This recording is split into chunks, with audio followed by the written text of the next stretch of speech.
We got a great episode today. Yeah, James is going to be playing Warzone right here. So I'll just get straight to it. He's already sitting here with us. Let me introduce you guys to my fantastic co-hosts, Michael and James NOMVDIC from the band NOMVDIC. Here he is. There he is. Hey. So, yeah. What's up, guys? What's up, everybody? Yeah, this is great. I see. Oh, me and LaCroix singing along. Okay, so I know I was just saying it, but I wanted to say thank you again for joining us. And I know you're not feeling great or 100%, so appreciate it. Yeah, hey, how do you feel? Not very good. Not very good at all. Sick. COVID sucks. I have had COVID for 5 days now, and it's rough. That's awesome. You posted something about like having a pretty bad headache. How was it like really bad? Yeah, so it kind of runs the gamut on all of the symptoms. Like, it's got the bronchitis stuff and flu and also some stomach stuff all at the same time. It's really not fun. You're just getting hit from like every direction, basically. Oh, yeah. I'm tapping out at the stomach stuff. Yeah, you know me. I can deal with the other stuff. You. But like once I get like upset stomach, I'm done. I've seen people say that symptoms include like being dizzy and nauseous. I'm like, I don't want no part of this shit. Super fucking dizzy. Super dizzy, super like disassociated. Like, I don't know. Like, if you could imagine like how a video game like lags and then it goes super fast to catch up, that's like, or like a streaming a video or something like that. Mm. That's literally what my life feels like sometimes. Like I'll just kind of be like in a daze, and then all of a sudden like, oh, everything just caught up. You know, sounds like hell. It's IRL lag. Yeah. What happens if I lag in real life? Yeah, exactly. So before we get started, I'm sure a lot of you are aware of who Mr. James Lewis is. And if you have not heard and you're just a big fan of the Sound Corner podcast, I will give you a quick taste. Like James. James is a big fan. So I will show you guys a clip so you know what you're in for.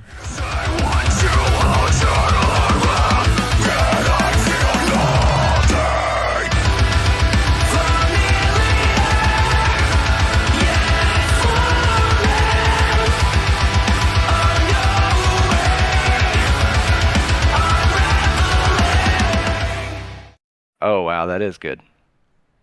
Yeah, that song rocks. How cool was that? That was really cool, huh? Yeah, it is cool. It was a lot of fun.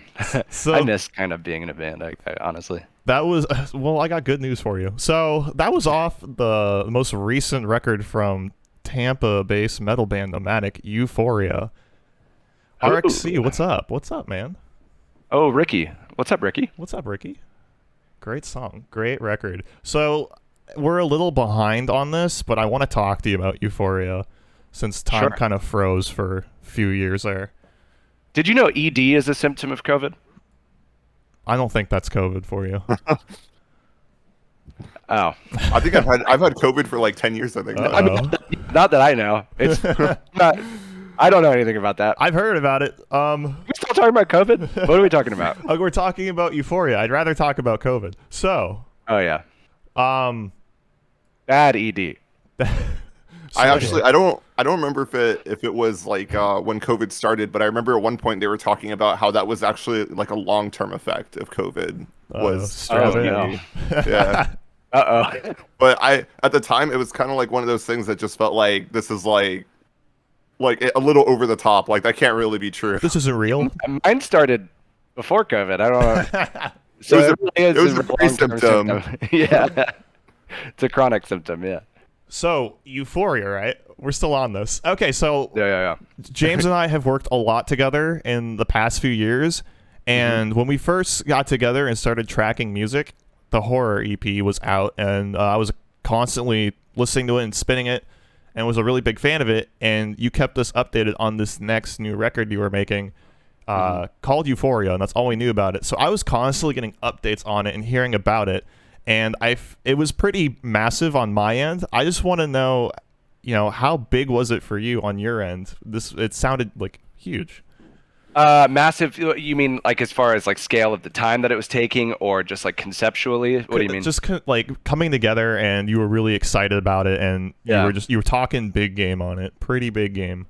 Honestly, like, so horror was a passion project at the time, between me and Nick and Chris, who were in the band, and I don't really think we were. I don't really remember because it's a long time ago, but I think at the time we were just not even doing it under Nomadic. We were just like writing death metal music and watching horror movies, and then linking those two together, and then all of a sudden started playing shows with Nomadic. But that's when all of my brain stuff happened. And to catch everyone up real quick, I have a brain thing. Done. And I was told, because the brain thing by the doctor is like, you really shouldn't play shows because it's a lot of pressure. And so I was like, well, if I want to do this, but if I'm going to play shows, I'm not going to play like songs that sound about like, or that are about horror movies. I'm not going to kill myself to sing about like the Babadook or whatever. So I wanted to write music about like that experience and about feelings. And we had this concept name called For Euphoria for an EP that was a follow-up to horror, as like a opposites, right? Like horror on one side and euphoria on the other side. And those two things blended together. And we're talking like 2017 moving forward until the release in 2020. It took up my entire life, and I really wanted to make it like my life's work. And I tried to think about every single second of audio from start to finish in that album. And looking back, obviously there's some weird stuff, I guess, like around the release of that, with COVID totally fucking it up, and some other like heartbreaking things, like not touring and not getting to play the record or whatever. But I still think it's one of the most important things I've done or will ever do. But I'm insanely proud of it. And it is very vulnerable, but I don't know. I don't want to sit and pretend that it's like an important message. If anything, it's like, this is why I'm so interesting. This is my only personality trait. Well, it came out pretty massive, and for Nomadic, it was a game changer.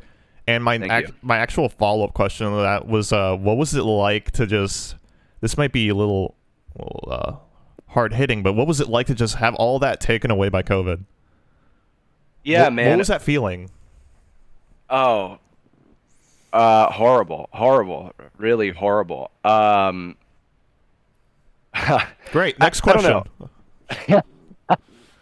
I'm just go on. That's good. That's good. Dude, oh wait, let me tell the chat. I don't know how many people we have in here right now, but chat. So Chris and I were messaging about the podcast, and I was like, dude, I have COVID. And he's like, okay, wear a mask then. And I was like, God damn it, dude. He's like beating me. I've got COVID brain right now, so he's beating me to the punch. But you got to pump out the bits. Let's go. I know. Well, that wouldn't have worked. We couldn't have seen your beautiful face on camera. That's true. Look how like puffy and shitty I look because of this COVID shit. Anyways, whatever. What are we talking about? Euphoria. Yeah, it's good. It rocks. It's good. Yeah. No, yeah, it was horrible. So like, it's weird when the COVID thing started. I was initially like, oh, great, a break. This is so awesome. I don't have to worry about like other things going on. And now next month, I just get to play this show and sell out Crowbar and sell 1 million records or whatever. Whoa. And that did not happen at all, as we know. But like, it was heartbreaking and it sucked. And I know this is such a cheesy thing to say now, but in like January right now, 2022, I'm pretty grateful for the way that things went.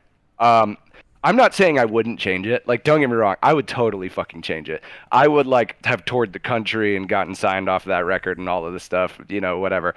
But I am grateful for I got closer with a lot of people because of it, and I found out other things about myself because of it. And, you know, like, so much of my life and so much of my involvement and everything that I was doing and my personality and my identity was Euphoria. And that being ripped away from me was actually like pretty healing for a record that existed to be healing. So it was kind of an interesting thing to happen. Nice.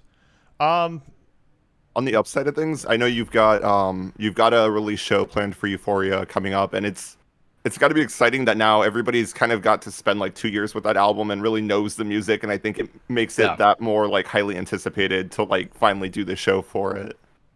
Yeah, and since we're spilling the beans, I'm gonna go ahead and say that right now, live on this podcast in front of maybe 9 viewers. Whoa! Because I think it's important. I'm gonna make an announcement.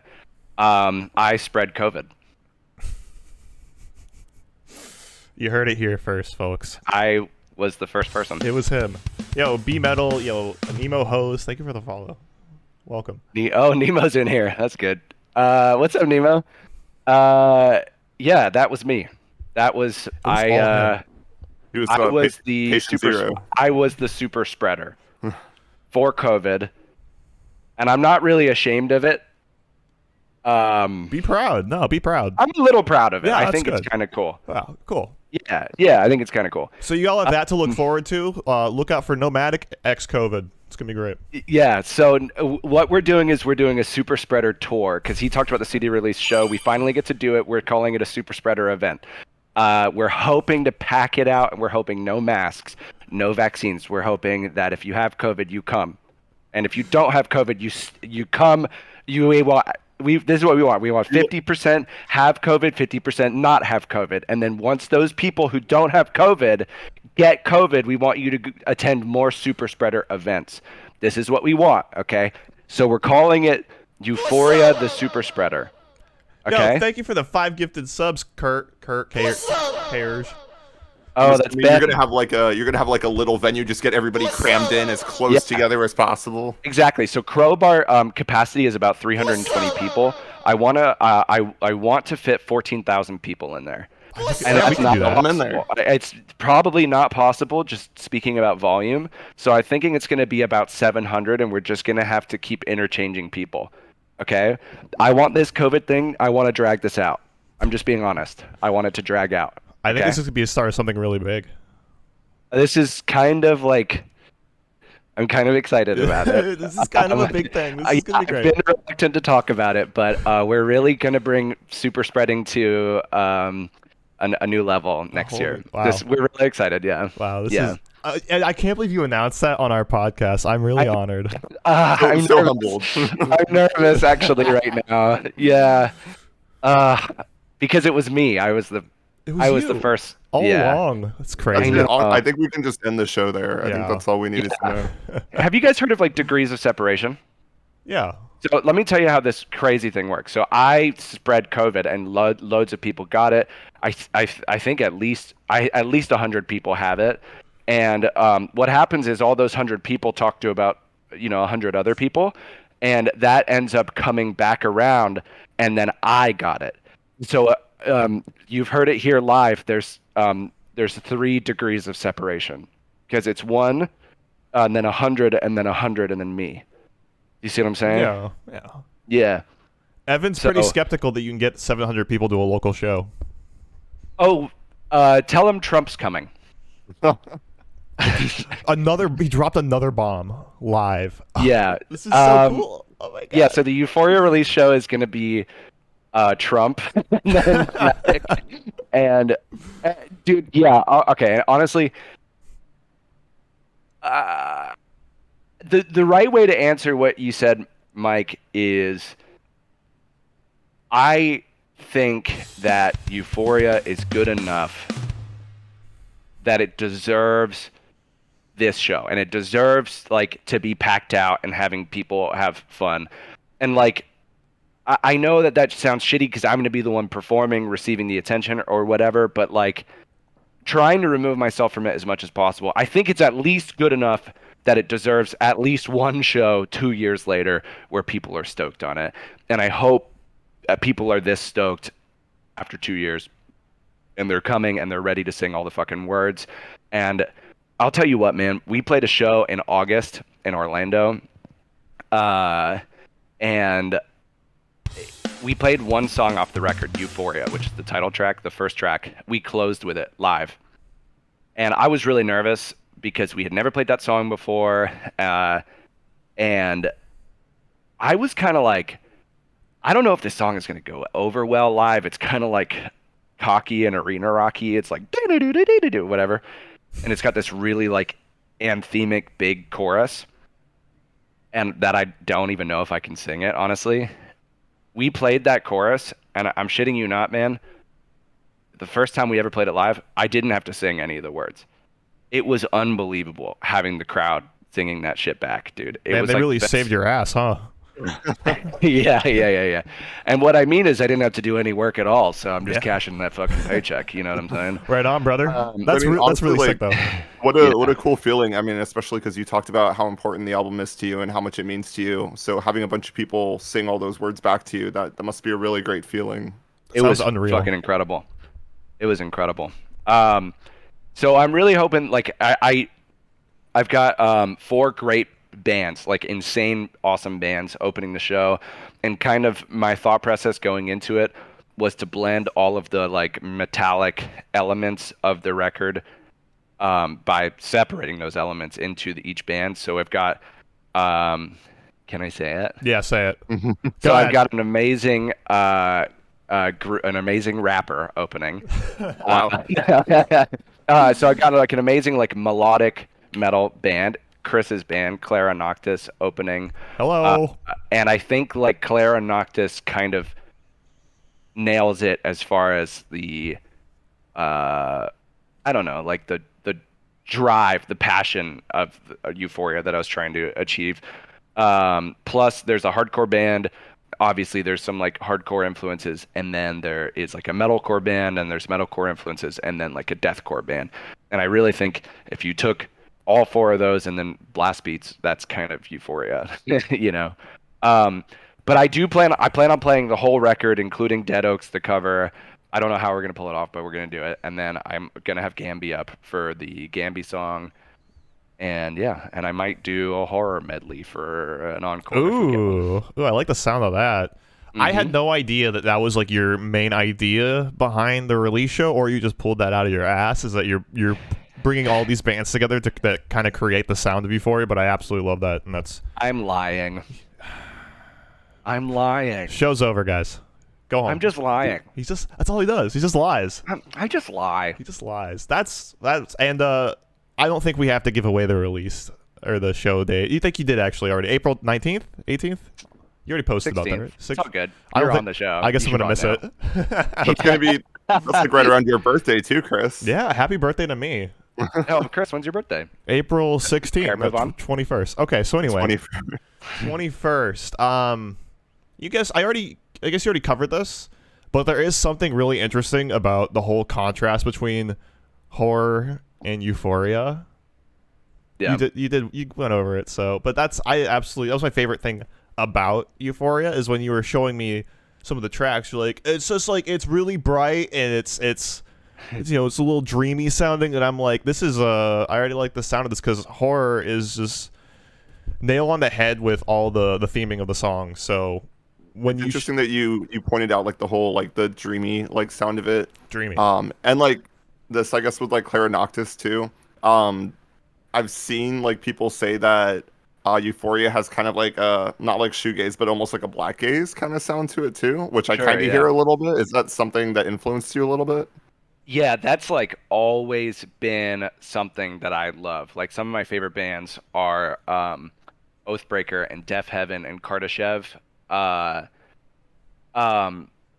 Like there are parts of the horror EP that have those elements. Like the Crooked Man has like a 32 measure section of just guitar and a lead and literally no vocals. But Crooked Man's kind of known for being the slammy song or whatever. But that section is definitely there. And then the end of the Monster on the horror EP has this really big, I guess you could call it like shoegazy melodic blast beaty section. And The Witch has some of those elements as well. Like it's always been a part of this band.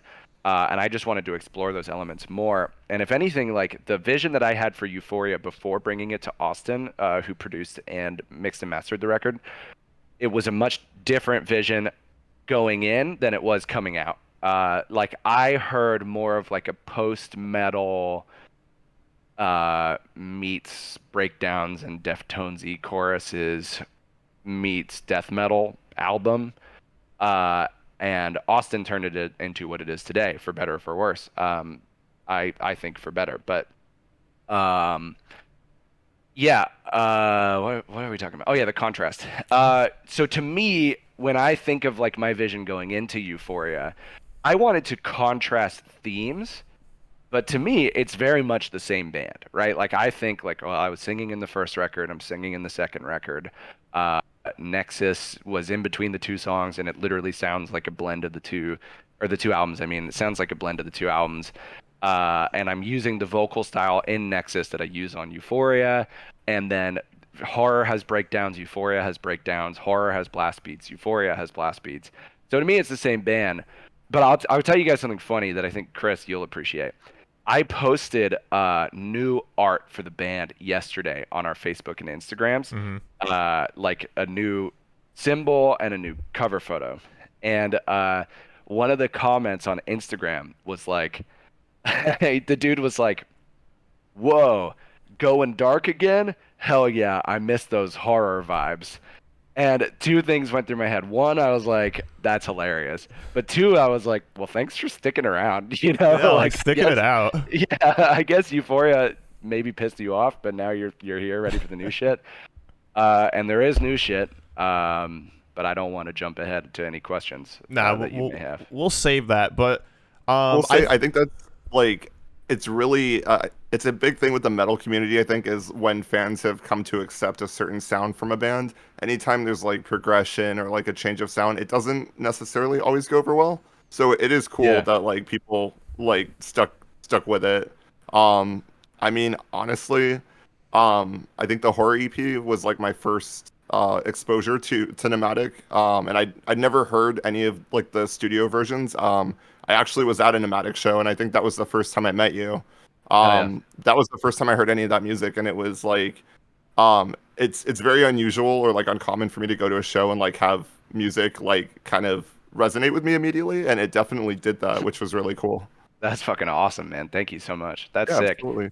Horror was a really cool live show for me because it was so not vulnerable. It was so like it was like acting in a play, right? Playing horror. It was like learning my lines and then learning my character and then like going and doing my lines.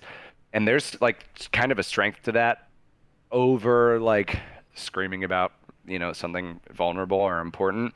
And so horror was a good opportunity for me to just like um I don't know, play a character and be I hate this word, but like it sounds pompous, but like theatrical, you know what I mean? So I really, really enjoyed the horror live show. And the Euphoria live show is a little different, right? Because it's like pretty vulnerable subject matter and songs that I worked for like years, but I also have to like be a front man and get the crowd going. Um, and like I'm imagining, I don't even know if this is really going to happen, but hopefully there's going to be a big crowd moment in Blue Jay where I say, the only thing keeping me alive is wanting to die. And it's like that's a crowd hype up moment, Yeah. even though it's like a fucking sad ass line, you know. So it'll be interesting for sure. But like that really does mean a lot. I think um, I think you can totally pull that moment off, by the way. It almost reminds me of like I'm a Law Dispute fan. There's that moment in King Park where at the end of the song where he screams, "Can I still get into heaven if I kill myself?" And it's depressing, but like live, it's always like People the fucking love biggest that moment. shit. Yeah, They people love it. Wow, that's scream it crazy. at the top of their lungs. They That's love that awesome. heavy shit. Yeah, yeah. I mean, I miss both. I miss the old era of the band, and I think like again, I won't say too much because I don't know if there's any questions coming, but like the new era of Nomadic is gonna revisit um, brutality and like I think metal is such a fringe genre already. It doesn't matter if it's like heavy metal or hair metal or whatever. It is the most fringe genre, you know. Um, so I don't know why we try to be the most accessible version of that fringe when it's already fringe. So I'm gonna try and bring it back to the roots of like brutality and heaviness and darkness. Not because I miss horror, so I'm going back to that. And now I want to sound like Euphoria. Like I have no interest in, you know, moving backwards. It's only moving forwards. And moving forwards for me right now is like writing some metal music. That's fair, and that's Yeah. going dark again. I see. Yeah, dude. I remember when Euphoria started really like getting out to the public. I remember you told me you were like, "Oh, I know Verba's gonna hate this" or something like that, and then I was did like, say that, yeah, yeah. you said it to me. I was like, "No, I really like it." And Who cares? Who cares what Verba thinks? who cares what the Verbas think? Because Michael doesn't I like thought anything. that you were gonna say that it was like more, because I knew you were a horror fan. This So isn't I thought you horror. were gonna say it's like more commercial or something like that. It kind of is, and it's a good thing. It's a commercial sounding kind of horror. Because He was over there like I was friends with James back when they were cool, back when horror came out. Yeah, dude. Yeah, exactly. you guys don't understand, but He's like, I listened to Black Eyed Peas before Fergie was in the band. But like I was like, this is very different from horror, but if you listen to it, it's not much different. It's horror but up. Yeah, right. That's yeah, the way I dude. think of it. And Yeah. one of my favorite things about the album is the song names. And I remember you showed me a Guitar Pro of, I believe, I Would Get Lost in You Forever If You'd Let Me. Yes. And I was like, that's so fucking cool. And then I come to realize when you release a song, it's still Guitar Pro. I was like, wait a minute, is this the same thing? Literally, yeah. Like I loved the sound of that intro Guitar Pro so much that I told Austin, I was like, record that. This whole That's gonna song. be the intro to the song. Whole Yeah. song is gonna be Guitar Pro. I love the song names, and my favorite track on the record is The Last 3 Months. It felt like one long bad dream, and every day I hope I'm going to wake up. Where did this come from? Just fucking shit it out one day, man. It All right. means nothing. All right, No, I'm we're just gonna go kidding. to a commercial break now. Yeah, so first of all, like points for originality, I've only been asked this question 120 times, so Nice. really like yeah, like major points there, dude. You know what they say? You never forget your 121st time. That's right. Yeah, that's true. Okay, so truthfully, it is playing to my inspirations, which is literally everything on this record. Like I'm not ashamed to admit that this is a culmination of many inspirations.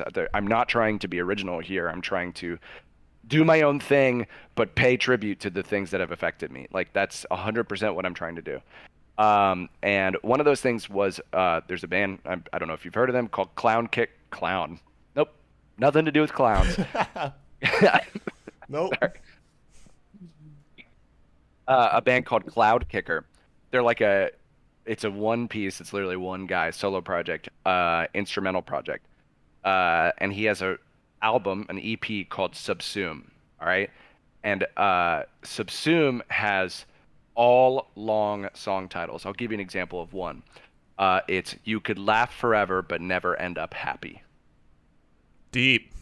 Come on, man. That's So cool. anyways, what it does is it puts you in a headspace before listening to this instrumental record, right? There's no lyrics to tell you how to feel or to tell you how he feels. But though the names of the songs can kind of guide you as you go. And that spoke so much to me listening to that one EP that I wanted to do the same thing with Euphoria. I didn't want to like overdo it. I didn't want to force the song titles at all. I wasn't like, guys, we got to come up with a long one. You know, like the first song is called Euphoria. The last song is called Blue Jay. Blue Jay could only be called Blue Jay because there was a story with a Blue Jay in my life, and that's what that song was born from. The ninth song is an untitled song because it's supposed to represent nothing. The eighth song isn't my song, so it's called Dead Oaks.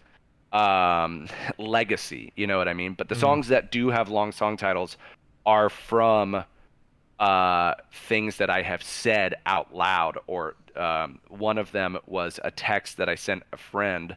I sent him. He was telling me this thing that he was going through in his life that I had known him for like 10 years. And I was like, dude, I didn't know any of this stuff about you, man. And I said, I've known you for so long, but know nothing about you. And that, like, I ended up writing a song kind of about that. I didn't really write the lyrics to that song. It's the only song on the record I didn't really write the lyrics to. But that was the concept that bred that song. and that had to be the song title. And a lot of people are like, "Oh, dude, Fall Out Boy" or something like that. That's And what I I'm was like, thinking of. I was like, this is like a Fall Out Boy song right now. yeah, So, right. but it's like when you think about those old bands like that have those long song titles, those song titles sound ridiculous. Like the names sound ridiculous. The fact that yours come from like actual things that you've said, I think make a little more sense. I It think doesn't they came it out of the doesn't blue seem too. pretentious or like anything like that. Because Thank I you, remember man. like Yeah. all the old like MySpace, like the Scene Kid bands and everything, and they'd have these long fucking song names. It's like it's cool, but it's like it's kind of edgy. But like when you've actually got it rooted in like realism, it doesn't come off that way. Dude, I've always said like the three worst things about a band are the band's name, the song names, and the album art. And because of that, I don't give a shit about them. You know, Yeah. like I like a band that I'm probably ashamed to admit that I like called The Devil Wears Prada, No, which good is band. the single worst band name of all time, but is such a great band, right? Yeah. Like that album they just put out called The Act, I think is like so good. And it's like I'm not gonna look at like their logo and be like, I hate this, you know. Yeah. And I don't really like the whole V thing that NOMVDIC has going on, but like it was a accidental thing that ended up lasting forever. So when it came down to like album art, I was like, it needs to not look like a lot. It needs to be really simple because I don't want it to distract from everything. And for the song titles, I was like, the song titles just need to be about where what the song is about came from. Okay, that's what the song title needs to be. Ended up distracting from the entire song, anyways. So what do I know? Well, personally, I think it worked. I think it like intrigued me instantly. You're like, oh, this song's called "You're Making a Friends with Your Joke," or you're making a joke with your friends, and suddenly realize you're going to die. I have this written down because I don't remember the song names verbatim, Okay. but I don't remember 'em, so I you're heard good. that, and I was like, what does that mean? I love it. It got me really excited for the record. I'm like, these are really fucking wacky song names, and going from the witch, the monster, the bitch. Yeah. It's like Bitch. The bitch is the one that didn't make it on. Yeah. But you've heard it. B-side. Yeah. Yeah.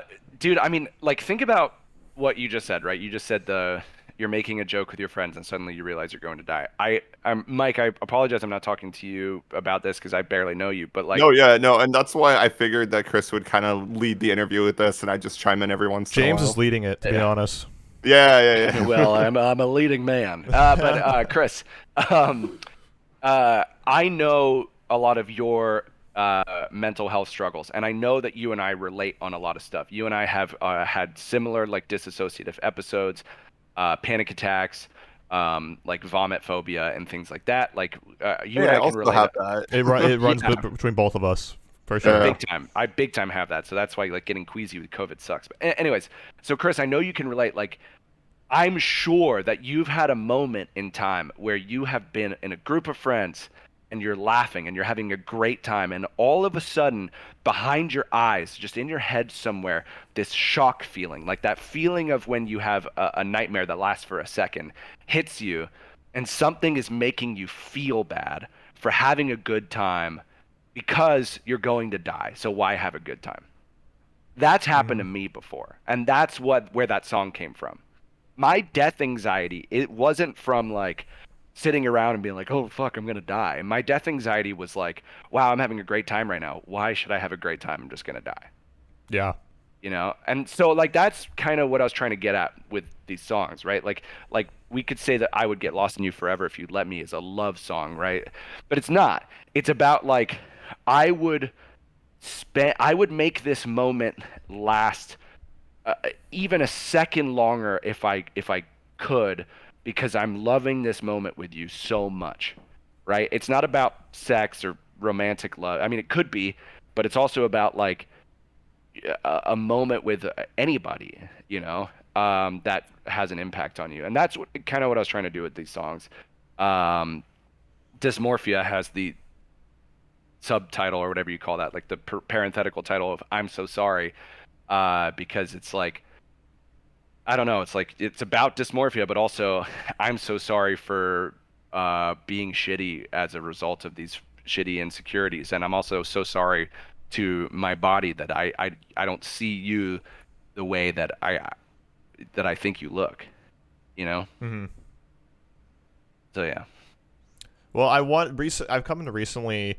You've been talking about you can't wait for like the lines in your songs when you play live. They're like the hype lyrics that the crowd's gonna sing back to you. My personal favorite on the record is from the last 3 months, and it's the ending where you say the rest of my life will not wait for me Nice, to dude. wake up. And coming recently, it's hit a little harder, and it Me speaks too, to man. me maybe a different way than it speaks to you. But I found it to be inspirational, if anything, and it's great.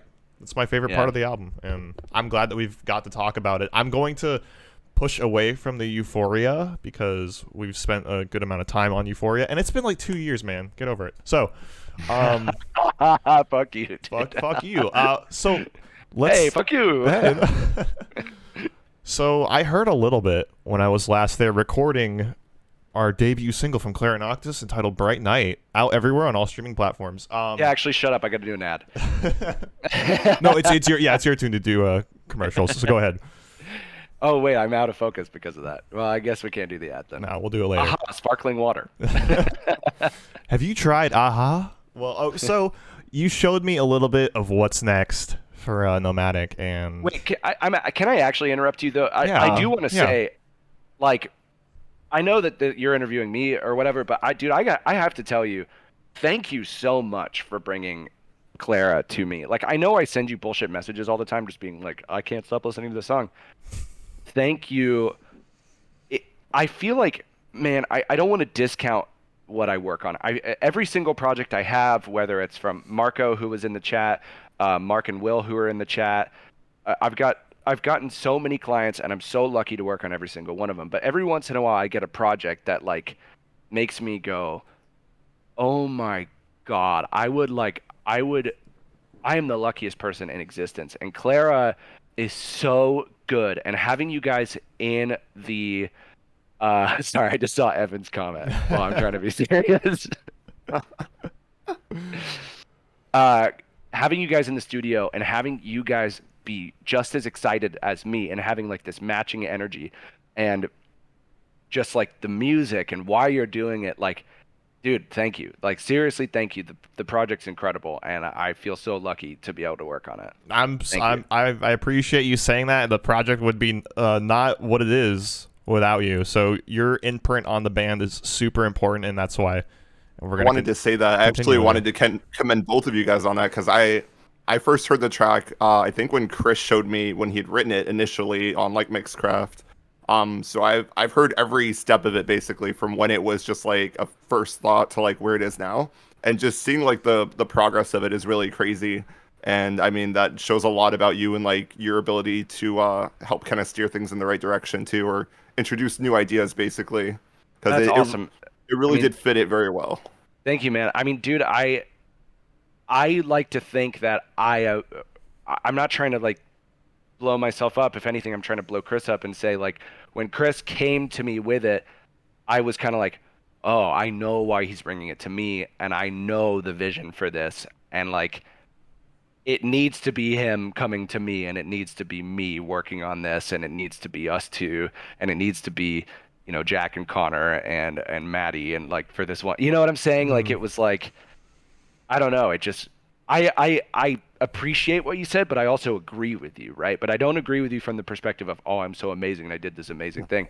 I mean, like, it was the perfect combination. Yeah, And for sure. I feel so fucking blessed to be like 50 or whatever, 20% of that, you know? Everything was in the right place at the right time, and the reception has been so good, and it's thrilling for me to be on guitar finally, and instead of being behind a drum Congrats, set. man. Thank you, and I'm really excited for whatever is going to happen and this release show and everything. But let's talk about if you have anything you want to talk about that's coming ahead for Nomadic. I don't know if I'm going to say the name of the release yet, or you know the style, so whatever you want to say about it, I don't know if I'm going to be the best person to talk about how it sounds. Um, but yes, there is a new release coming out. It is a 3-song release, and I know we just spent all this time talking about Euphoria, and I still feel all the same way that I've said it, or sorry, all the things I've said about it, I still feel the same way. But this, to me, is my favorite music that Nomadics ever put out. I don't know if it's the best. I'm not the one to say, but it is by far the most like concrete vision of what I want in metal music that I'm creating. And whether it does well or not, it's at least that. That's yeah. As long as you love what you're putting out, that's really all that matters. That's how I felt about Bright Night as well. It's just like I did this, we did this. This is fucking crazy, and whatever happens, happens. I'm just so thrilled about it. So Totally, I yeah, totally man. agree. I don't get me wrong. There's a part of me that's like, I really hope people like this as much as I do because I like it so much. Um, I will say, I do think, and you can actually probably comment on this a little bit better. I do think it is a good in between for somebody who likes all aspects of Nomadic, Yeah, right? yeah, for sure. But that being said, I also think it's more fringe than Euphoria, which was probably more, commercial or whatever. Yeah, I definitely agree. And what I heard was really cool. The whole room was like bumping to it. It was really sick, man. Really cool. Thanks, brother. So that's just kind of a peek at what you guys have going on and what's coming next. Are you thinking about doing anything besides Nomadic? Yeah, I don't have ED, so All right, next question. you guys don't. Yeah. So again, I mean, I'm finishing up the Nomadic release as soon as my COVID ends.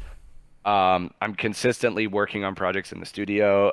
Feel very lucky that I've got a steady flow of work.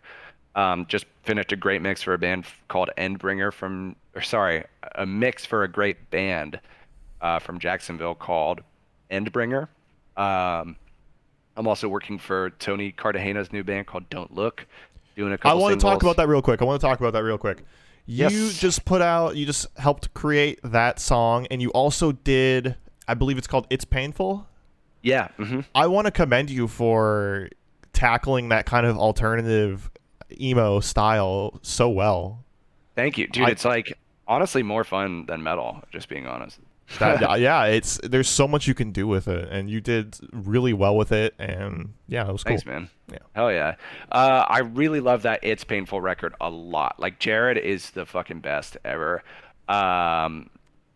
He's awesome. And just working with that band in the studio for 6 days, I really love the productions. Like I like mixing, but it's not my passion. My passion is like what we did in the studio with Clara, and it's way easier to mix something when I have my hands on it from the ground up, right? Like when I can help build the tones, help build the structure, and even like the tracking style. Like you even remember, I think the only time I got strict about the tracking was when we did the breakdown for Bright Night, but Yeah. otherwise I was like, let's be pretty loosey-goosey about this, and I think that lends to the finished product, right? Yeah.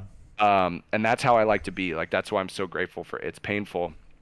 But there are certain in-between cases with, like, In Gloom, for example. Like, you just had Darrow on, singer for In Gloom and Murkoff. Check them out.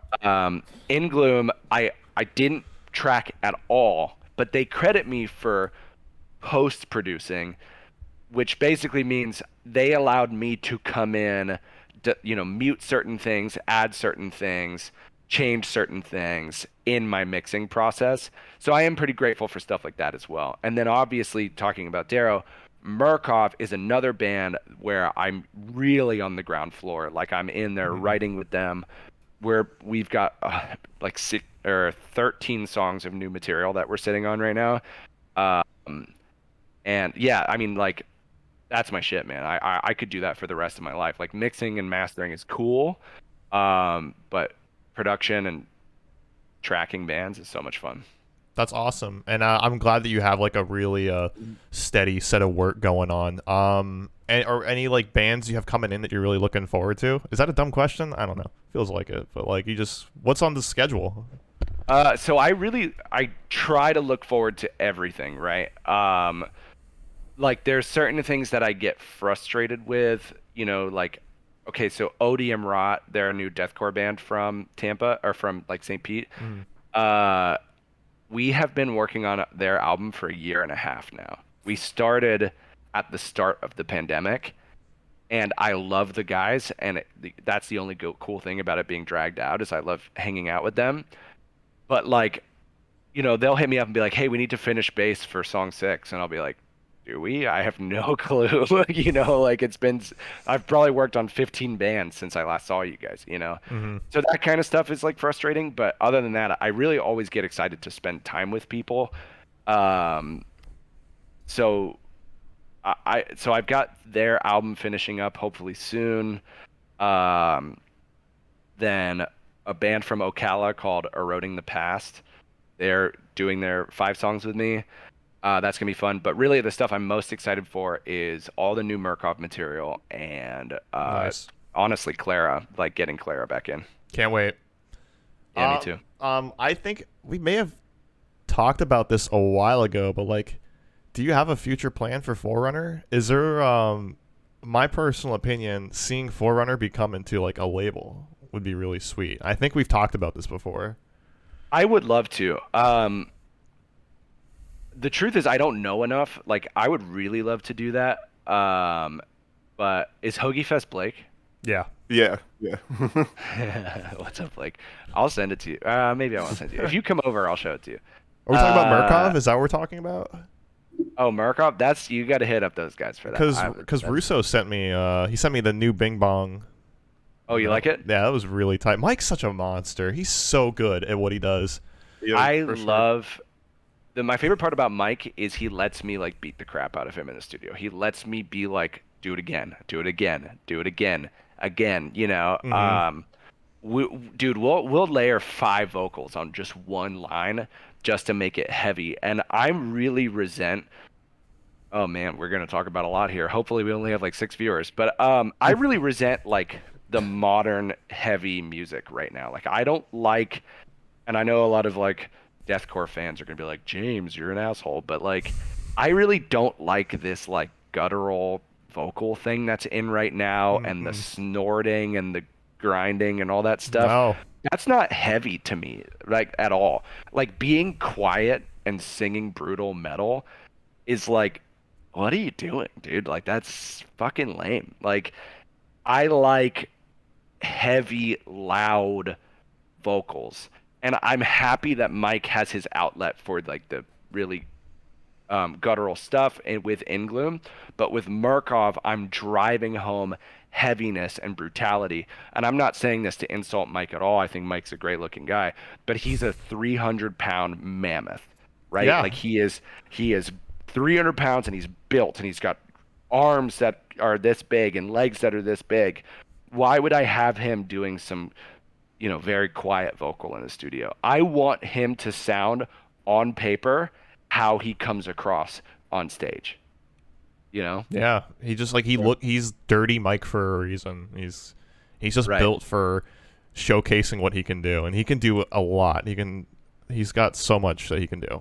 I think we talked about that when we had him on here. Is Mike is legit like the sweetest guy on the face of the planet, and then he gets on stage and he's terrifying. Like he's like a monster basically on stage. Oh yeah. Yeah, I know. I love him though. He's like the best dude in the entire world. I totally agree. Ben Courage just put Forerunner Fest in the chat, and you said future of Forerunner. I don't even know if I'll ever do a Forerunner Fest again. I'd love to. It was so much fun, but it's so much work. I work on it for like 2 months and have all these bands, and I pay all these bands so much money, and then I take home like $300 for myself. And you're like, but James, that's great. $300 for one show, and it's like $300 for 2 months of work. Yeah, no, I hear you. I can't imagine doing like a annual fest. I put together a show once and I never did it again after that. And I commend you for it because it's not easy. Me and Rooster used to put on shows down here in Southwest Florida, and I remember that. On paper, it was a really fun process, but the day that me and Chris had to show up, we were just standing in the corner like, we want to go home. I want to go home and play video games. I don't want to be here. And I'll never do it again. I never want to throw a show again. It's awful. So my like pride and joy or whatever, like my thing with Forerunner Fest was like, I always resented the idea of how bands have to sell tickets for promoters because promoters can't sell their own tickets, right? Like I always really thought it was so fucking stupid that to like open for Chelsea Grin, my band had to sell 100 tickets and we'd get paid $2 a ticket. But if we didn't sell all the tickets, we didn't get to fucking play, right? Yeah. And that shit is crazy to me. It's like criminal. Like you're abusing young people who just want to like get in the scene. So to like throw it back at promoters, I would say to bands, all right, you don't have to sell tickets to play, and it's not going to change your place in the lineup. But if you want to sell tickets, I'll give you $6 a ticket. I'll literally give you 60% of the tickets that you sell. Or I think it was $5. I was like, if you sell, I'll give you $5. And you know what? If you sell more than 15, I'll give you $6 a ticket. So I had bands out there like selling tickets, and they would come, and every band would sell like 30 tickets. And it's such a cool feeling to give local bands $200 to play a show that's all local bands. You know, the very last one, I had Weeping Wound play for their CD release because their manager and agent just fucking dropped the ball. Like totally dropped the ball. Never got them a tour. Never got them a CD release show. So I was like, look, I'll put you guys on Forerunner Fest. Just make it the same. I'll make it the same CD release day. And I got to give them $600 for that show. You know, like that's a cool feeling to me. Like I like the idea that we like cultivated something, hopefully with Tampa, and made bands grateful to play, or are excited to play. I mean, but like, I don't know, you know, it's been so long, and it's been 2 years since the scene was active because of coronavirus. And then you see local shows coming back, and all these fucking dickhead promoters are doing the exact same tactics that they were doing before. Just picking it right back up. Yeah. And it's like, I didn't do all that shit for nothing to change, you know? The very first like Tampa local show back was, excuse me, Traders, Prison, Weeping Wound, and then 4 locals, right? And nobody had been to a show in 1 year and 4 months, bro. And like, I was thinking to myself, that show without locals would sell out. Dude, Traders in Prison after 1 year and 4 months would sell out. So 7 bands, of course it's going to sell out. The promoter made them fucking sell pre-sales, bro. Yeah, and I want to touch down on this, that all 4 of the bands are from Tampa, weren't they? I don't know. I don't remember. I'm pretty sure. I remember seeing that. I'm like, they're going to have a hard time reaching out to their community to sell these tickets. Exactly. Like, it's like, why are we having bands sell? Why can't you just give bands... I put Head High on the NOMVDIC, like, Euphoria show, and he's like, hey, you know, Roman was like, hey, if it's okay with you, like, could we get a $75 guarantee for the show? And I was like, $75? Yeah. You know, like, no, I'll give you more than that. You know, like, this is crazy. Like, I hope that my show, like, yeah, I don't know. My point is just, it's crazy. Like, I want to do another Forerunner Fest, and I want to be able to, like, pay locals a lot of money and stuff, but it's a lot of work, and it doesn't change anything in the long run, you know, which is sad. And then also, on top of that, there's no fucking locals anymore, man. Like, no, you know, I mean, maybe there's like 10 bands.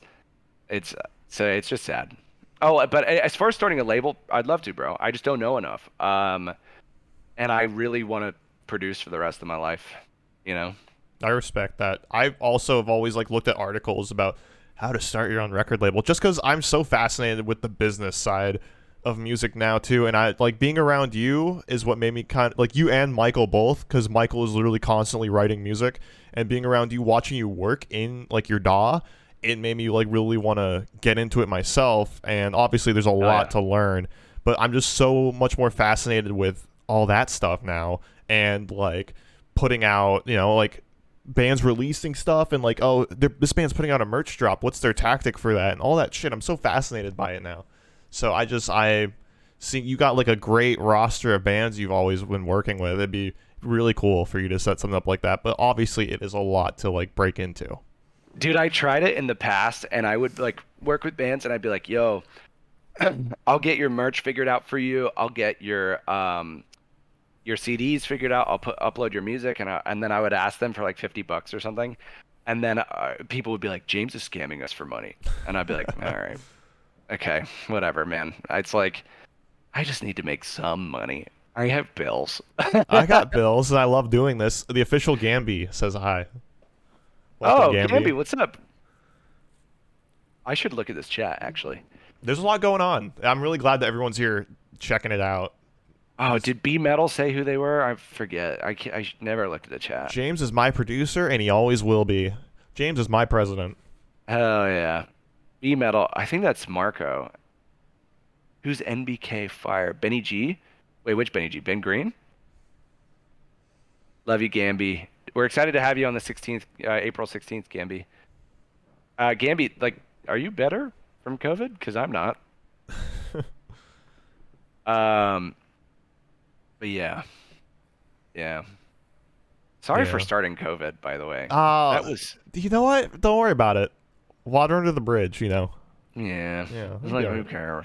Like, whatever. It's no big thing. This This COVID show is gonna be really great, by the way. I can't wait. I cannot wait to super spread COVID at that Super show, spread. man. Let's go. Yeah. I haven't had it yet. I'm excited to get it for the first time. Oh, get COVID for the first time? Yeah. Or get laid for the first time? Both, hopefully. We're all getting laid at that show. I Guaranteed. think I can't say this scientifically. If I get ED from COVID, that's not going to work out, I guess. Yeah, right? so you got to get laid first, and then get COVID transmitted to you from getting laid. Okay, that's the game plan. I like that. Yeah, that's good. Yeah. I don't know. Me and Kaylin may have gotten it at some point. I'm not sure, or maybe like it passed through, but COVID or had sex? Definitely COVID. Should we talk about? That, you guys can't see me. That could Should be we talk about sex on this podcast? That could be next episode. I've had sex. You guys know that. At least once. Whoa! Wait! We got to get into this. I have had sex, guys. Everybody knows that. Chat, has he had sex? God, no! Don't tell them to say that. They know. It's implied. It's implied. Heavily implied. But like I've had so many much sex. I've had so much sex. A lot. I don't know. I've had super from 20 to 12.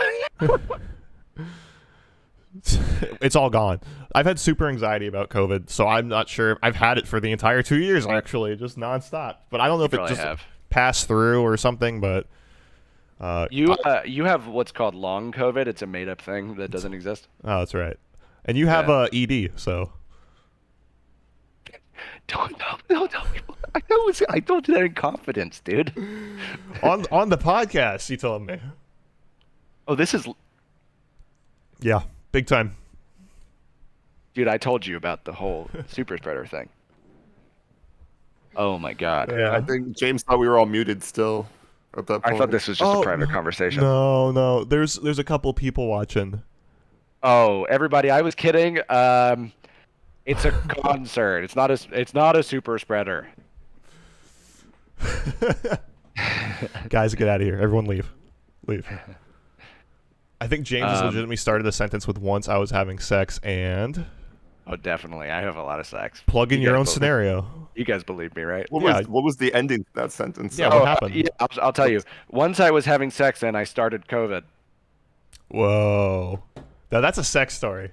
Right that there. is a sex story. That's really good. That should go on Playboy, I think. Yeah, that's like iconic. Let's talk about Playboy, by the way. Have either of you ever... Can you say masturbated on Twitch? Yeah, I think. I don't know. I don't know anymore because like I'm on TikTok occasionally, and you can't say anything on TikTok. Use some funny lingo. Have you guys ever diddled yourself to a magazine? That still doesn't sound right. Have you guys ever No, I haven't. Autoeroticated yourself? Self-pleasured yourself? No, I haven't. No. Neither have I. No, magazines. Ew, no. Yeah, it seems weird. It I doesn't. do remember when I was in high school, we didn't have no cell phones with computers in them. Okay, because I'm a little bit older than ye's. Actually, I'm Michael's age, so forget That's that I said right. that. Uh, But when Michael and I were in high school, we didn't have no computers, cell phones with computers in them. So I used to go to do good old-fashioned masturbate to the laptops. That's the oldest sentence I've ever heard. I had a Laptops. I had a PSP that just had like a massive amount of porn stored on it. That's pretty In innovative his right case, PSP stood for porn, place sex, for porn. storing porn. Yeah. Oh, that's better than mine. Mine was really not I've good. had like 15 years to think of it. So That's funny. there. Our grandpa had like really old, like classic Playboys and stuff. I saw and those. modern ones like and modern. stacks, Oh, okay. stacks Cool. and stacks of them. Stackaroos. I remember I was like 10 years old and Dad whipped one of them out. He's like, "This is what a vagina looks like." And you're like, I was like, "Nope." And Put it they look away. different now. Yeah. They Make do them look like different they now. used to. Yeah. Yeah, with COVID and everything, it's just Oh, different. ooh, yeah. Ooh. COVID pussy. So this Is there took a turn. COVID? Is there a COVID for vaginas? Yeah. It's a couple, Oh, I no. think. By the way, COVID sucks, dude. Like, it really sucks. It feels bad. Oh, Gamby, I forgot to look. You He have says he has Gamby? pneumonia. Oh, Jesus Christ. That's scary. Well, hope you don't keep having pneumonia, man. It's a good way to say it. Yeah, Hey, I hope you stop doing that. yeah.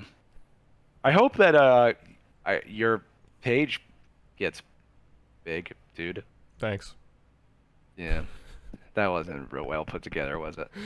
I don't think this It whole. was well intentioned. I think, yeah, it was. It had a heart to it. What are you guys doing for dinner tonight?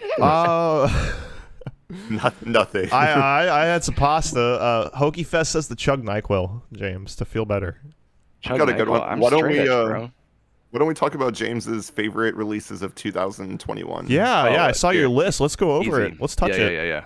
I saw Okay. Turnstile was on there. Yeah, great Okay, record. so here's what I love about this Turnstile record, dude, is I have never, ever, ever, ever in my almost 30 years of living witnessed a record that came out in those 30 years that unanimously everyone goes, oh, that's incredible.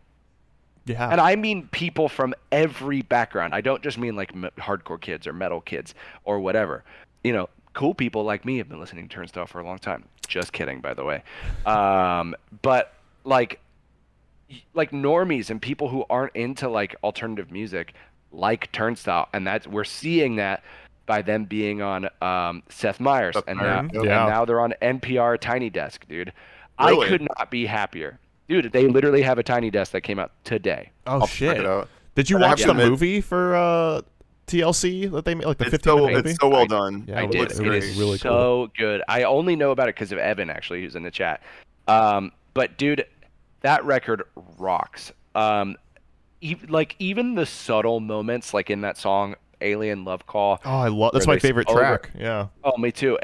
Over and over again, they say "Can't be the only one," where it's like it kind of means nothing, but because of how it's being said and how it's repetitive, it means so much. Yeah. You know what I mean? Right, and I think when you have something that's vague like that, it can mean anything to anybody. Like it can mean whatever you interpret it as, which is powerful too. Yeah, I totally agree. It is not my number one, but it's definitely high up on there. I might enjoy it slightly more than Teenage Wrist, which was a big on repeat for me. The new Teenage Wrist record. Teenage Wrist is cool because I think they not really started out, but they were kind of in the emo scene, and then they just became like a good old-fashioned rock band, and I just love rock bands so much. I'm actually starting a rock band, but we'll talk about that later, or not talk about it. That Maddie listens to Teenage Wrist a lot, and I think he recommended it for me, so I definitely want to check out some of their stuff. I do think have both some of good you would stuff. love it.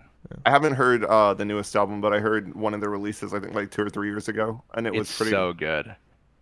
My top 2 releases of the year, which are probably, if one is slightly better than the other, it's only slightly, are 2 just brutal fucking heavy metal records.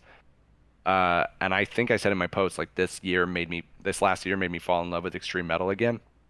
But the new Viljarda called Mastaden Under Vatten, and then a band called LLNN put out a record called. I listened to it. Oh my God, man! It was interesting. I mean, dude, like Viljarda, the record that they put out is a record that made me go, wow, I'm so lucky right now, because they put out a record in 2011 and then 2013. Excuse me one second. And then didn't put out a record for 8 years. And then finally, 8 years later, they put out a record that has 17 songs and is 80 minutes long. Jesus, massive. Like it wasn't some Under Oath bullshit where they came back with 10 half-ass songs, you know? Mm-hmm. They put out an 80-minute record, and it's beautiful. Like, there are callbacks to their first record that are just, like, done differently. And they did some, like, Euphoria shit as well, where there's, like, motifs in certain songs that repeat in other songs, and callbacks, and it's just, like, so conceptual and heavy, but beautiful at the same time. And then they also put out an instrumental, and it's like listening to two different records. Mm-hmm. I would recommend that album to anybody who has a stomach for like any type of metal at all, because it's just so fucking incredible. And then Unmaker by LLNN. Is that how you pronounce it? Is it just LLNN? That's literally their name. It's fucking crazy. Luna. Just LLNN. My friend Lauren sent them to me, and dude, holy shit, man. That record is everything that I want out of music. Just brutal heaviness without like breakdowns or any of that stuff. Just really aggressive. I listened to a few tracks because you messaged me and you're saying, dude, you got to check this out. And I always take your recommendations very seriously now, ever since you recommended Astronoid to me, because that was a really important recommendation for me. I think it really helped me out a lot, because it's for the same reasons you listen to them, for your anxiety and everything. So when you said, dude, you got to check out this LLNN shit, and I was like, okay, and I listened to it, and I was like, this is really different. It's really like it's like, outside of it being just heavy, it feels like it's got weight to it. It's like massive sounding. Oh my God, I totally agree with you, man. And what's funny is I wrote the first song on the new album called Just. It's the song I showed you before ever hearing of this band, right? And then I heard this band and I was like, whoa, this is what I'm making.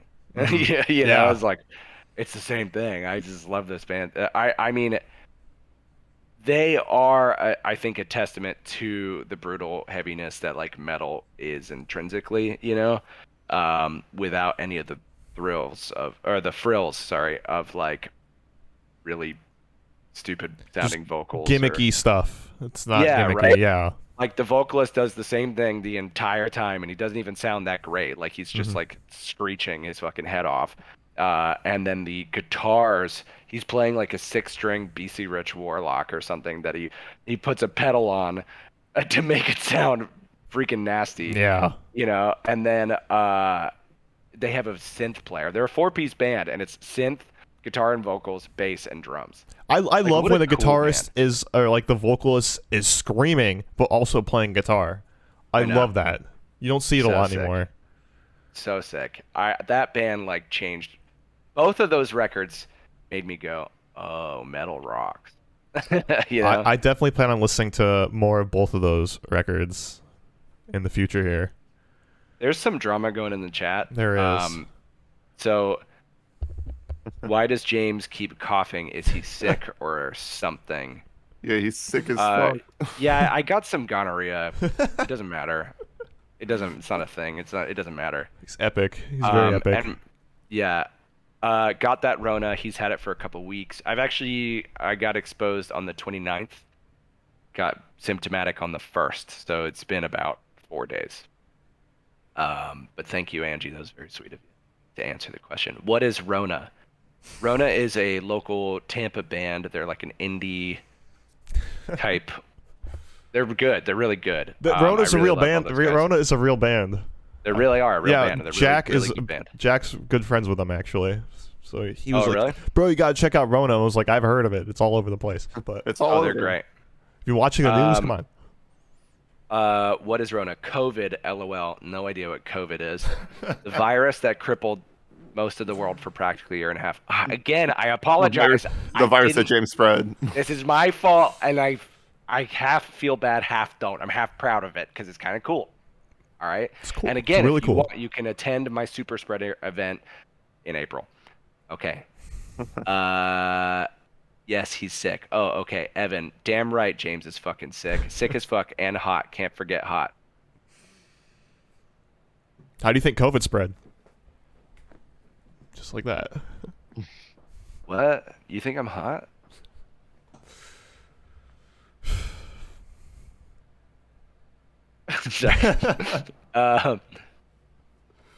And epic. Hey James. Yo, what's up, bro?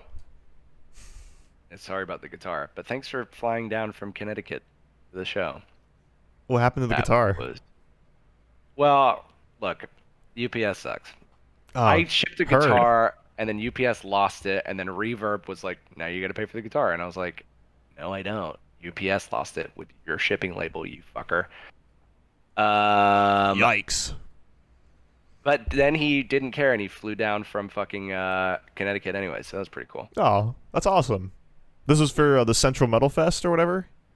Yeah. Nice. Dude, we had so many people fly in for that show. That's like, crazy. Dude, a guy flew in from Austin, Texas. My friend Gucci fucking drove down with his girl from Mississippi, and then this guy flew in from Connecticut. Like, that's cool. That is really cool. Yeah, that's not. God, I'm so popular and famous, huh? Famous James. That must be why they call me that. Had such a blast, man. Wild adventure. I wish I could travel for shows, but it's just not in the cards. Hold on. Let's sidetrack here. Just travel in general. Yeah, I just want to travel. Speaking of, James, are you going to see Smartless live still? I really want to, and I really like going to New York, and I like visiting my brother and my best friend. But Just it costs girl a lot things. of money. Yeah, just girl things. And It costs a lot of money. yeah, it does. Because it's flight plus ticket plus Ticket. shelter. Yeah. But I saw the tickets were absolutely like crazy, like $600. Yeah, I found one for 65, but it's also again 65 plus whatever. I was actually listening to Smartless immediately before getting on to here. I didn't listen to the most recent one. Is it meta to talk about podcasts on podcasting? I don't know what I would do without podcast. Like podcasts make me feel less lonely. Yeah, me too. You know what I mean? Yeah. I've got a new favorite though. What is it? It's the Always Sunny podcast. Oh, I gotta listen to that. Yeah, I haven't That's listened so to that cool. either. It's so good. Yeah. Had such a blast, man. Well, Jake, we loved having you. And you got to come to the next one. It's April 16th with NOMVDIC And other COVID. bands. Evan, I'm lucky to live in Florida where I can drive 15 minutes to see James, and I still don't do it. First of all, you live in Clearwater, so it takes you 45 minutes. And second of all, we haven't hung out since we saw F9 in theaters How was together. it? Tell us all about it. Yeah, let's get a so full good. review. Right Let's get now. into this right now. They drove a car to space, and that's not a joke. That's not a joke. Unironically.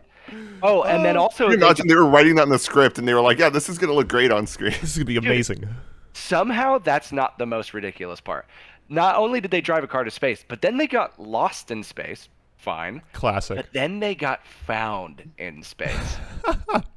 Was there any like drifting in space? How Like, did that? What? yeah, how does You're that only work in drifting space? in space? Who's Spooker Natural?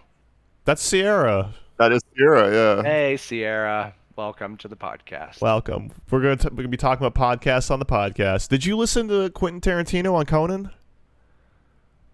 Yeah. Yeah. No, I haven't listened to that Conan podcast in a long time. You because got there's it. Too many ads. Skip the ads. Just there's a 15-second button. Smack it. It's true. Yeah. It was good. It was really good. I will listen to it. I really liked the Howard Stern one. That's a really good one. I think I don't like Jim Gaffigan that much, but him on the podcast was really funny. Was it? Okay. I'll Yeah. check it I out. don't. He's not somebody that I find funny normally. Yeah, but like it's just with him and Conan, it just works. I hope we get Conan on this podcast soon. That would be great. Next episode, it'll be the next one. He's a funny guy. COVID He's a James and musician then too, Conan. so that might work. Yeah, he COVID does. James, Conan O'Brien. Yeah. It's a natural progression. My favorite comedian is probably Chris D'Elia. So I would love for that to happen, but I don't think I'll reach out to him. I didn't. Chris D'Elia. Isn't he in like hot water right now? He was for He a was while. for a minute, was, but then yeah. he got out of it. Yeah, he was like he's like a sex addict, and yeah, they didn't. He pretty much just like slept with too many girls, basically. Go Like, him. he was creepy. That was creepy about him. But then he was like, "Yeah, I have a problem." And then Did you watch the show You? Because he was on there and played like a comedian on there. And I remember was, that. Yeah, I watched that first season of You, and I remember going, "This feels like a Showtime show, or Really? a Lifetime show." It was on. Yeah, turns out it was. Yeah, it was on some cable network before it moved over to Netflix, I think. Kalen Yeah. was watching the new season, and I was like, this is my first exposure to it, and I was like, this is fucking weird. And then I watched a TikTok where it says if you take out all the inner monologues, it's just him standing there very silently for a good majority of the episode. And it's like, this is fucking weird. So you guys have found out about this TikTok? I just, just the other day, I found Yeah. it, and I was like, what is this? This I is just crazy. I've just gone on there. I just found out about this. Yeah, Yeah. let's talk about this. Let's get into it. Well, Trump told me not to go on there because of China. Yeah. So yeah, I didn't go on. I don't know if this is a China podcast or not. So I Not don't know. I recently, didn't no. ask. Not recently. Okay. Well, that's hey. So yeah, I generally do whatever Trump tells me to do or not to do. So when he told me not to go on TikTok, I didn't go on it.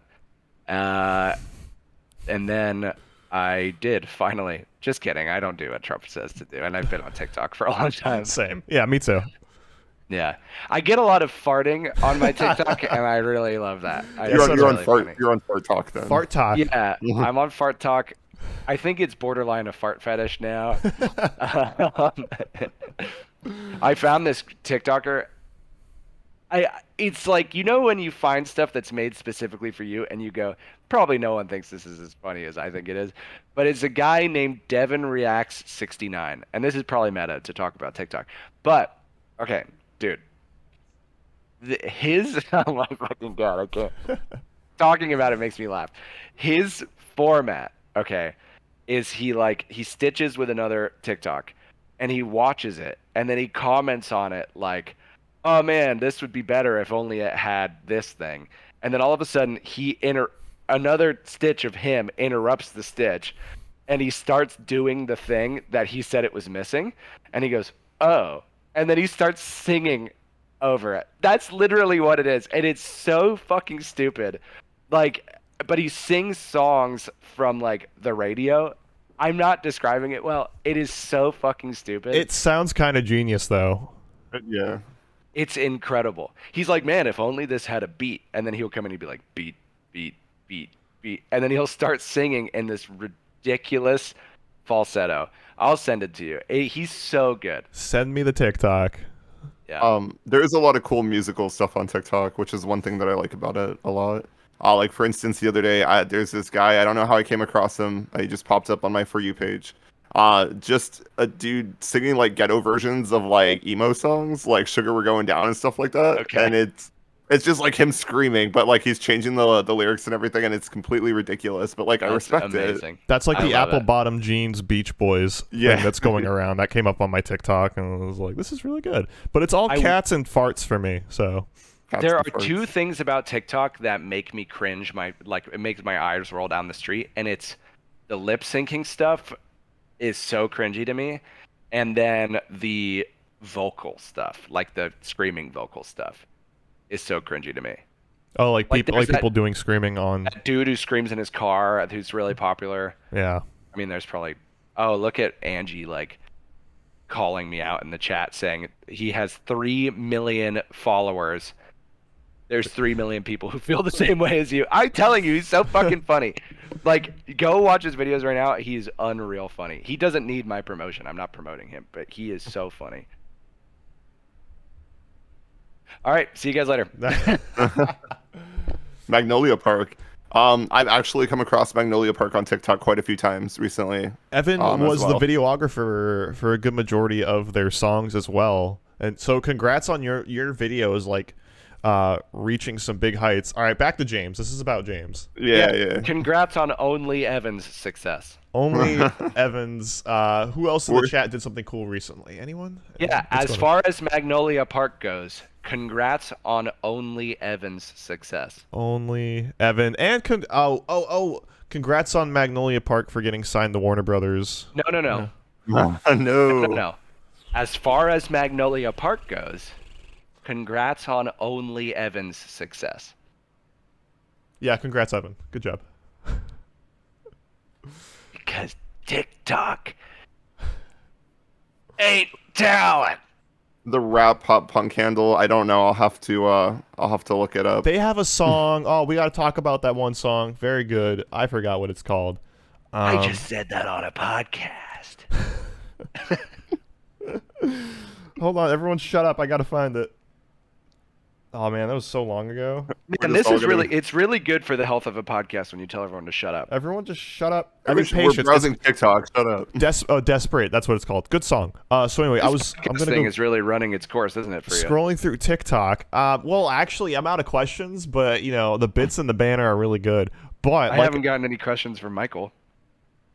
So here comes the next commercial break. Yeah, here's a question for you. Here, would you record any bands besides like alternative and like metal? I'll be right back. I gotta ask my... What if I had a very cool? Okay, I'm coming back. What if I said I knew a very hip, cool acoustic folk indie musician? Yeah, I would love to. I literally hold on one sec, dude. Are you sick? What's going on? What's going on? Are you sick? Dude, I got this fucking stupid virus. It's like this. It doesn't matter. I'm not doing this. Continue. I feel like I'm in Groundhog Day, like living the same day over and over again. Okay. I'm here to announce privately. I have COVID. I got it from premarital sex. Okay. I would love to record literally. I know this is so stupid. I would love to record anything. I had a Big Baby Scumbag. He's probably the biggest artist I've ever had in the studio recording, and it was like a blast. Like I'm like the nerdiest like non-rap kid you've ever met, and I'm sitting there coming up with bars with Big Baby Scumbag. I think I'm mostly known. Excuse me. I think I'm mostly known for metalcore and stuff like that. But like, I would love to work on. I've done some acoustic stuff. The It's Painful EP, all of the acoustic guitars were recorded live. That's the best way to do it. I did a singing group from Switzerland. 3 ladies singing. They like sent me their stuff to mix. I will literally mix and record anything. And if you're talking about yourself, then no. I'm not okay. No, that's good. That clears it up. Thank you. Cleared it up. All right, let's see what the chat is saying. I'm not good at like mixing and everything, but like it gives me practice to do it, which is nice. Dude, you should come over and record, and we would have a lot of fun. What do you find? I would be if I wasn't so like insecure about myself as a musician. I probably would. You should. You know what? I understand, but the thing is, like, you're good, and I don't. It's just. I'm just saying that, man. Like the thing is that I have seen the gamut. I've seen everything. I've seen like people like screw up in the worst possible way in the studio, and it's never as embarrassing as the things that I think I do that are embarrassing. And so it makes me realize, oh well, what they just did was like horrible, but I don't care. I'm just waiting for them to do the next take. You know what I mean? So it's like, oh, well, maybe my shit isn't that embarrassing. So you can never be as bad as the worst thing that your engineer friend James has seen. You can quote that. Yeah. You should have that like in your studio, like as a slogan. That very long quote. You know those like wooden planks that have like quotes in them that teachers have on their desk? Yeah, I had one. I had one that was something like, I'm always right. Trust me. Something like that. I don't know why. All right, let's look. Only Evans. Yeah. Yeah, I don't know. Can't wait to watch all the Magnolia Park videos on that. All right. Premarital sex, sobbing. Yeah. Yeah, I've had it. I've had it. Yeah, cry, Christians. I've had sex. Okay. I've had sex with exactly the amount of girls that you think I've had sex with. Okay, that's what I was thinking. Yeah. We're on the same page. Yeah. He's still coughing. What the fuck? Shut up already. Stop coughing. You guys, you gotta stop the coughing. It's pissing Evan off. Sorry. Sorry, Evan. The audacity of you hacking while we're trying to fawn over you. The absolute gall. Yeah, well, fucking COVID. And also, Holy Fawn, great band. I think you would love them, Chris. Mike, if you like Chris's music, then you would like Holy Fawn. Holy Fawn sounds like Clarinoctus. Ooh, okay, I'm about it. I'll write it down. I'll add it to the list. Less like electronics. Big Baby Scumbag. Yeah, I recorded Big Baby Scumbag. Low Key Lenny is the ghetto pop punk TikTok handle. I don't think we can say ghetto, bro. Ghetto. Well, shut it down. Yeah. Okay. Let's do it now. The damage has been done. Podcast canceled, actually. Well, I just we made it through Michael Dara. I think we'll be all right. Yeah. That's a good point. If Michael Dara can do it, anyone else can do it. I love that there are exactly 54 things that I could say right now that I can't say, but I can't say any of them. Oh, you can't say cracker. Well, he just did. He just did. So he just said it. Is it? Do you get canceled if you say cracker? I don't know. Oh, in reference to like, yeah, that's pretty bad. Oh wait, but isn't that a white thing? Yes. Probably best to just avoid it, huh? Yeah. Yeah. That's my motif is unless we're joking about Trump, then we avoid it. So, we've reached about an hour and a half, and quite frankly, I'm sick of this. But and we're voting for DeSantis. What? We have to. We don't have any other choice. I would. He's Lord God Emperor of the world. I love that man. Yeah. He's like Trump 2.0. So let's wrap this up. I know we're all having a great time. What did you do this summer, James? You do anything fun?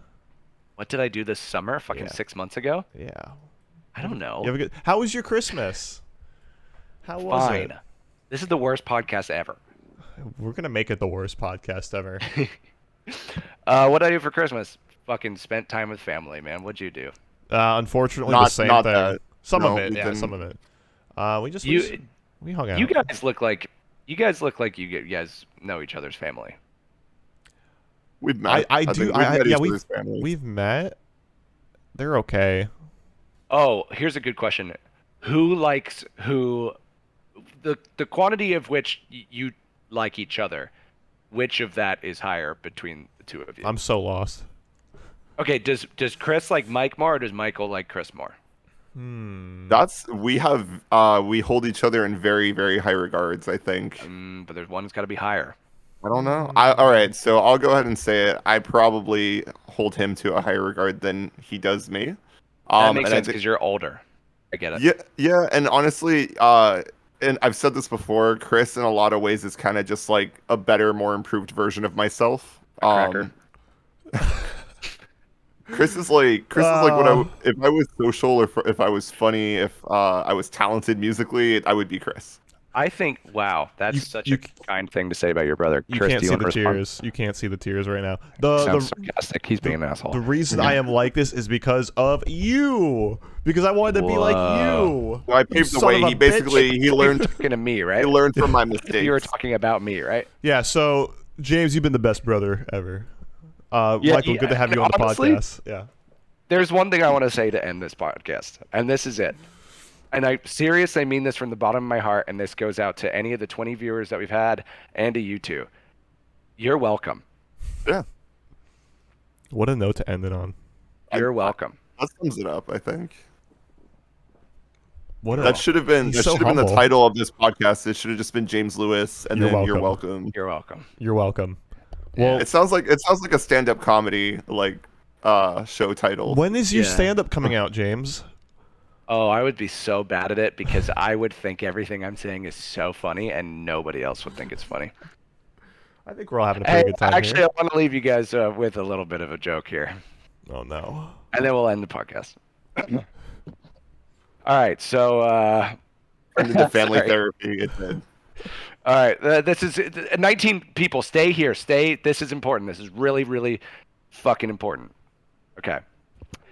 So, it was me. Well, I got. Oh man, I don't know if I can say part of this. Yeah, I'm gonna say it. Okay, so my best friend Lauren, okay, he's a homosexual man, which is fine, right? But I made fun of him saying to his mom. Let me just start the story over. Me and Lauren and my mom and his mom are hanging out, right? And I make fun of his mom saying, when Lauren's driving, he drives like he's, what I just said, and that scares me, right? So I have to sit in the back seat, and then she goes, well, we were hoping that driver's ed would work, and I said, so you got driver's Tom instead? It's over my head. Maybe you shouldn't have a stand-up special. I take it back. Okay, let me explain.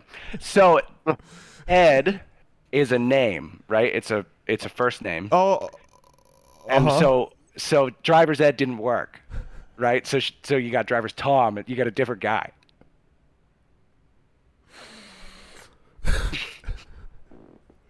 You got your contract back. You can have a stand-up special. So maybe I should have said driver's Fred because it rhymes.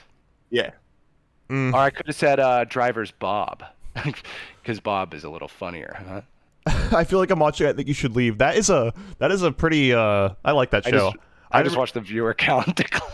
I didn't realize Tim Robbins was a cast member on SNL for a year. So, but yeah. Was he now? Yeah, he was. Like in the 2012 or something like that. Yeah.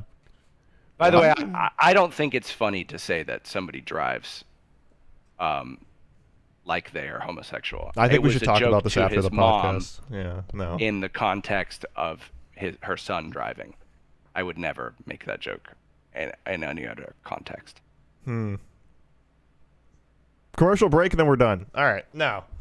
But it is getting pretty late. We've taken up a lot of your time, and it's not because of that last joke, but I think we're going to get ready to wrap it up. Well, no, because Ed, you guys, let me explain. Okay, so driver's Ed, and then I said driver's Tom. No, yeah, we heard you, yeah.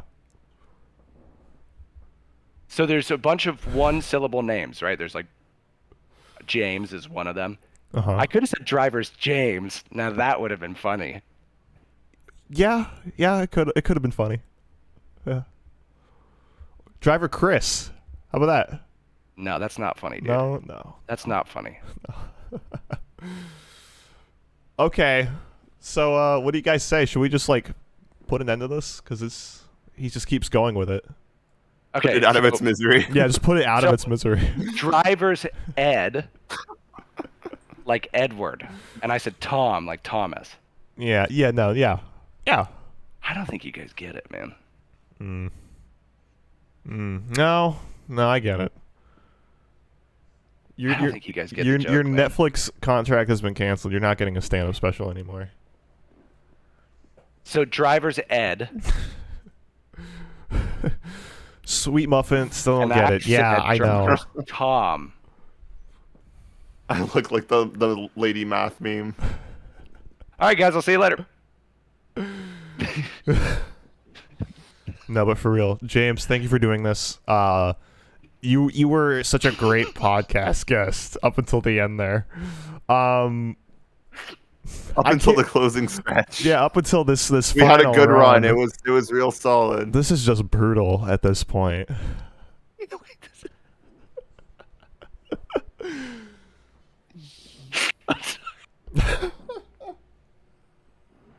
Good night, everybody. Good night, everybody. More like driver's head. Woo! Hey, all right. So All right. join Is the podcast over? join the Discord. Yeah, we're on mute now. Tell us more about how you spread COVID. Join the group on Facebook to be caught up with all of our updates. Meme around the Discord with us. James is going to be spewing a lot more of those jokes later tonight. We thank you for all the follows. We're so lucky to have you. James, you've been great and all that. And Yeah, thank you so much, James. yeah, This was really a honestly, blast. this was Had a really great fun. time. And yeah, send me some of those bands, and I think we're all going to sign off now. I am just sick of this. It's bedtime for Chris. It is bedtime. Wait, are we gonna do a wrap up? Okay. after Go ahead. Wrap up. Hey, you didn't have to do this. No, we didn't have to do this. You're right. We shouldn't have done So, thanks. And remember, only you can help spread COVID. Listen to Nomadic's full-length album, Euphoria, on Spotify, Apple Music, and... James is like, it was so great being here on the Sound Corner. Yeah. on the Sound Corner. Ugh. Wrap it before you tap it. Great. Dude, Great message. All right. All right. Bye, guys. Okay, yeah. Also, me and Blake are going to be doing a stream probably next week, listening to everyone's shitty local bands. So, I'm just kidding. No, but we are. Uh-oh. It's not happening now. Yeah. So, I'll post a status about it and submit your stuff, and we'll see you guys later.